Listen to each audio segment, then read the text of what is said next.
Maybe you're starting to explore a career as an appraiser and want to know if now is the right time to get started.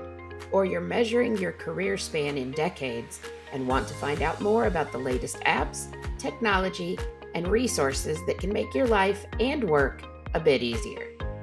Get the answers and insight you need with Beyond the Numbers, a podcast from McKissock Learning. I'm Julie Mollendorp Floyd, course and curriculum developer and instructor here at McKissock. Join me and an expert guest each week as we dive into the topics that matter most to appraisers, from industry and education news to marketing and other insights to help you run your business more effectively. If you'd like to stay at the forefront of appraisal news, boost your career, or just learn more about the profession, subscribe to Beyond the Numbers with McKissock Appraisal at Apple Podcasts, Spotify, or wherever you get your podcasts. Hope to see you there soon. Welcome to Beyond the Numbers with McKissock Appraisal. I'm your host, Julie Mollendorp Floyd, a certified general appraiser in Missouri and Kansas, and a course and curriculum developer and instructor for McKissock. Today we're joined by my friend Adam Newsom, a certified residential appraiser in Missouri and Kansas, and a teacher, mentor, supervisor to many appraisers at RSDS Appraisal Diversity, a national appraisal company. Adam's here to talk about how to use videos and posts in social media to build your business and build your leadership. We'll be sharing information on social media postings, as well as how short videos on LinkedIn and other platforms can help you gain visibility and connect with more clients. Thanks for taking time out of your busy schedule to talk with us today, Adam. Thank you so much for having me, Julie. I'm doing well. How about yourself? I'm doing great. Glad to have you here. So I've been following you on social media for a long time. We've been friends, but also you do some pretty cool stuff on social media. What led you to start posting on social media? Well, having taken up a few trainees, something I hadn't done in the past, and then the last couple of years, I was like, you know what, I need to get back to training and kind of getting some young blood into the industry, right? And so it was kind of twofold with that. One was wanting to boost their confidence, right? So if I am going to post to other people out there how well they did with something, then it's only going to further boost their confidence, right? So if you shout out via social media to thousands of followers how proud you are of what they accomplished, I feel like it further gives them confidence. That to me is the number one part of teaching, right? So you can give them all the tools for their tool belt, but if they're not confident in using those tools, they're not going to go anywhere. So that was my number one reasoning for wanting to kind of get onto social media and kind of get that out there. And then I thought, I like that. And I thought, well, while I'm here, it could also help for future recruitment, right? So if you kind of see how much fun we're having out there as appraisers, look at the success of my trainees are experiencing, the fact that we laugh, we cry, we meet cool pets, we take selfies, you know what I mean? Like training with Adam is an experience. It's not just a job, right? The stepping stone to the career they want, but it could be fun too. It's not just a mundane cubicle job where they come in every day and are bored. Yeah, you know, as an instructor and appraiser, my motto is learning doesn't have to be painful. And I see that through your training posts. I see you and your trainees building a sense of family and learning while you're having fun. And I think that's something that appraisers sometimes get a little bogged down in the minutia of our job, and we forget kind of the big picture. So I like seeing that lightness that you bring to the situation while you're also learning. I see your trainees working hard on their assignments, and I really also appreciate the fact that you are quick to give them kudos, give them props when they do successfully tackle a tough assignment, and let them see from not just your feedback, but from feedback of peers, that what they did was great and that they handled it correctly. You know, USPAP says we should be doing what our peers do. Well, if you don't ever make contact with your peers outside your supervisor, how do you know what your peers are doing? So I commend you on the way that you This is handle so that. true. And You touched a little bit on using social media to recruit new trainees. Could it also be recruiting new supervisors? I do. That's kind of something I'm trying to focus on as well, is try to get more appraisers getting out there, getting out of their comfort zone and training again, right? I think a lot of them did a Mm-hmm. lot of training. Then the market crashed in '07, '08, and we need to go back there or we'll have no one else to leave the profession too, right? And so we have appraisers Oh, out there with yes. 10, 20 years of experience, and they should be actively looking for trainees or younger peers to pass all that knowledge to. Right. I work a lot with people coming into the profession.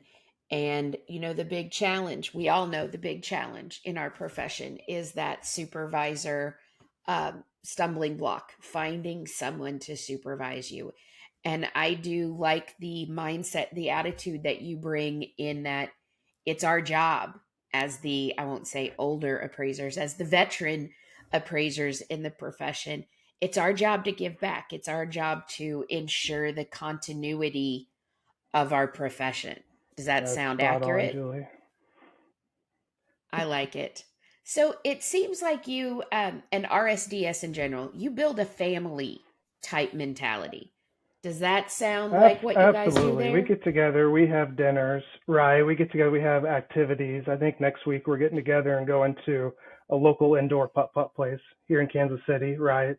Oh, Just like you fun. said, we're just trying to build that family. And what's nice too is about our training model is you're not segregated to one trainer, right? Like if you have a question, you can go actively seek some of the other trainers, the other appraisers in the organization. You're not just getting fed one piece of information from one trainer. You can kind of get the whole scope of it and how different peers, like you said, look at and tackle problems differently. Hmm. That's always been one of the difficult points in the supervisor training model is that you're getting one person's point of view.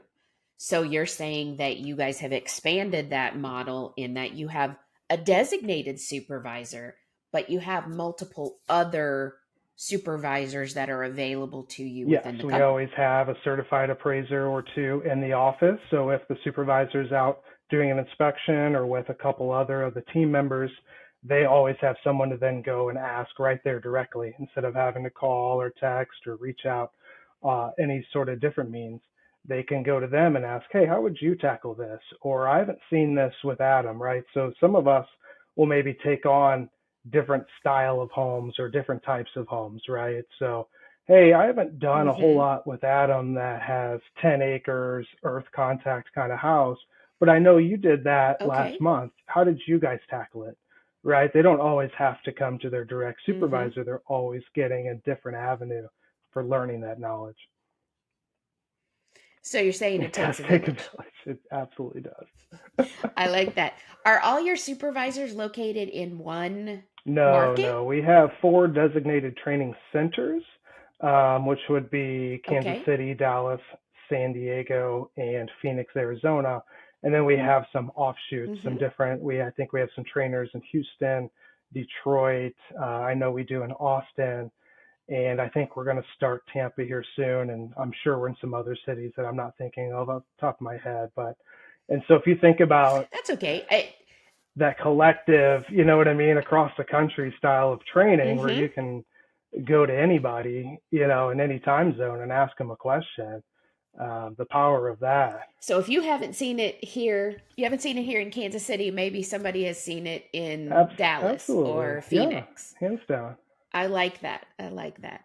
So going back to our social media topic, what are some of your favorite posts that you have made on social One media? of my favorite ones early on was just kind of showing the benefit of being a supervisor, right? It was a cold, snowy day, Mm-hmm. and here I am in my tennis shoes standing on the porch, right? And I don't have to put on those boots and those mittens and the I heavy like coat that. anymore, right? Like I have a trainee who can go out there. He's perfectly knowledgeable in measuring that house and taking Right? photos and doing all that.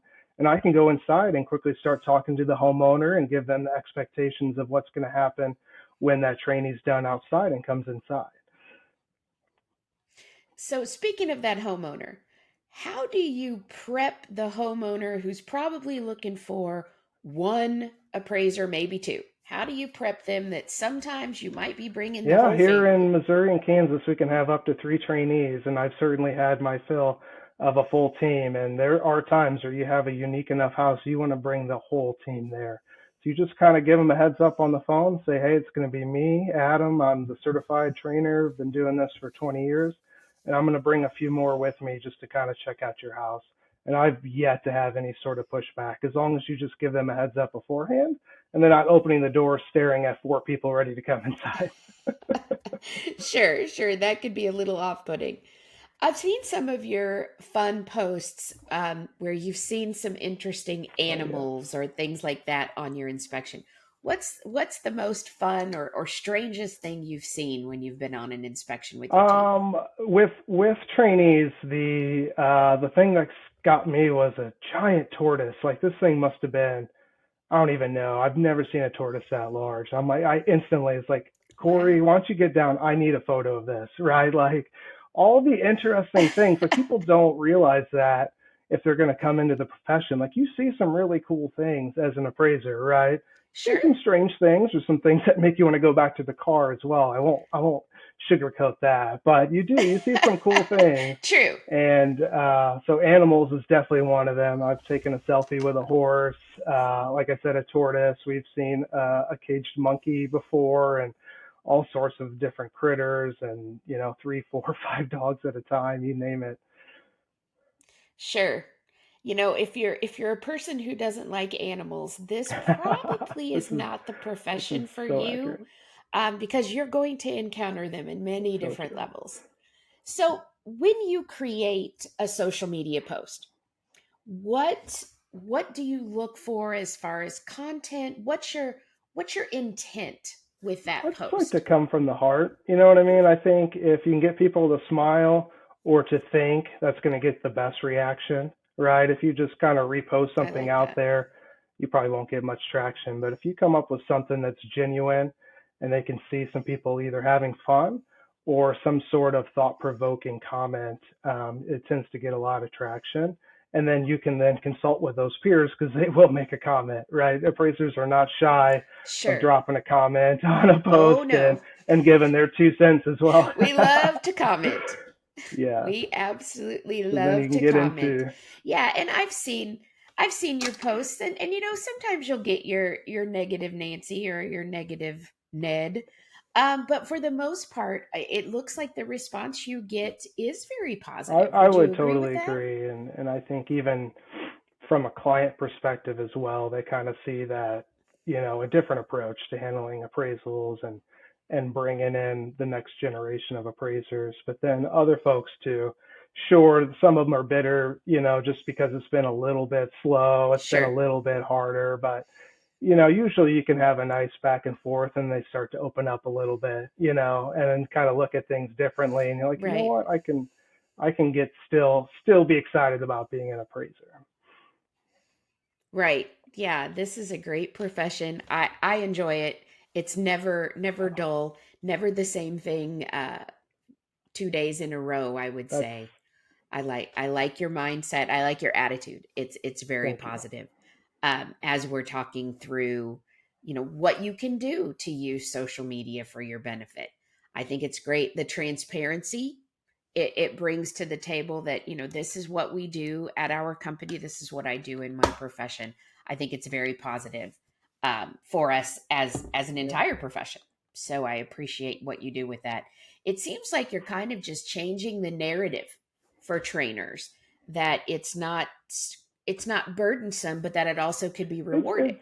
It's Do you agree absolutely with that? rewarding trying to leave on that legacy, right? Like you did something for 10 or 20 years and then not have anyone to pass that on to. That's kind of the progression of any sort of profession, right?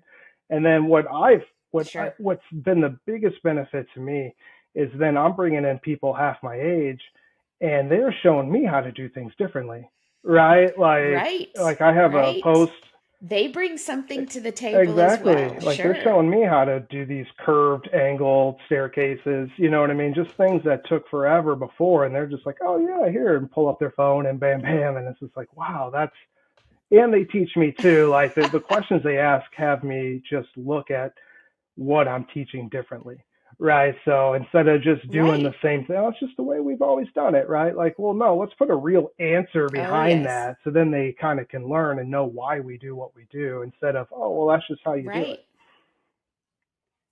Yeah, I think, one of the ways really to reinforce your skill set is to teach it to someone else.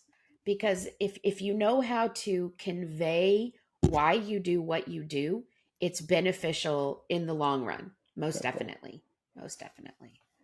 So, with that, is there anything else you would like to share with us? A recommendation for someone if they're thinking about starting posting on social media related to their Yeah, just profession? be themselves. Show people, that it's fun to be out there, or even if you're hurting, it's okay. It's okay to be a little bit vulnerable too, right? Just go out there and then you'll have enough people respond to either lift you up or to help you if you have a question. And if you're just wanting to kind of just I grow your like that. business, just go out there and show everyone how much fun you're having as an appraiser. And hopefully that just leads to more and more fun down the road as other people celebrate with you.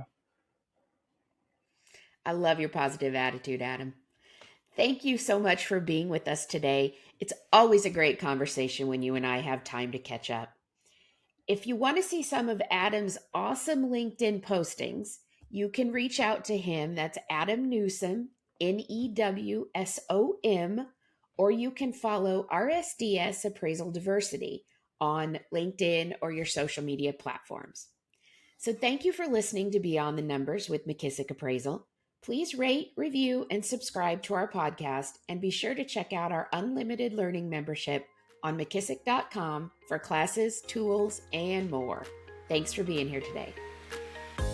Thanks for tuning in to this week's Beyond the Numbers. If you'd like to stay at the forefront of appraisal news, boost your career, or just learn more about the profession, be sure to subscribe to Beyond the Numbers with McKissock Appraisal at Apple Podcasts, Spotify, or wherever you get your podcasts. Thanks for stopping by.